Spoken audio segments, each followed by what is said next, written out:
Jude বেলিংহামও জড়িয়ে ধরতে বাধ্য হলেন ডিআর কঙ্গো গোলরক্ষক লিওনেল এমপাসিকে। ধরবেনই না কেন, তিনি যে প্রাচীর হয়ে রুখে দিলেন ইংলিশদের ভুরি ভুরি অ্যাটাক।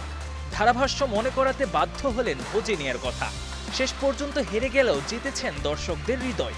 শুধু গোলরক্ষক নয়, ডিআর কঙ্গো দলটাই দেখিয়েছে ফুটবলে বড় দল ছোট দল বলতে কিছু নেই।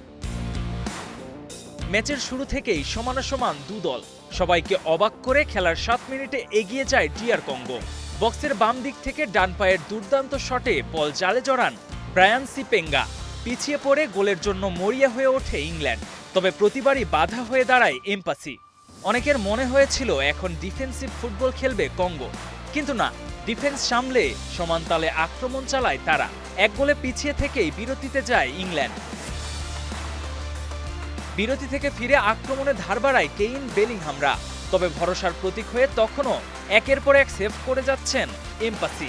সফল হতে না পেরে পাগল প্রায় তখন ইংল্যান্ড কোচ টমাস টুখেল। তবে 68 মিনিটে হাইড্রেশন ব্রেকই যেন কাল হলো ডিআর কঙ্গোর। ঠিক 6 মিনিট পরে ম্যাচে ফেরে ইংল্যান্ড। কেইনের হেডে জাল কাপে ডিআর কঙ্গোর। 86 মিনিটে আরও একবার কেইন শো। অ্যান্থনি গর্ডনের অ্যাসিস্ট থেকে জাল খুঁজে নেন এই ফরওয়ার্ড। জয় নিয়ে মাঠ ছাড়ে ইংল্যান্ড। 6 জুলাই রাউন্ড অফ 16-এর ম্যাচে তাদের প্রতিপক্ষ Mexico. KM Sony, star play.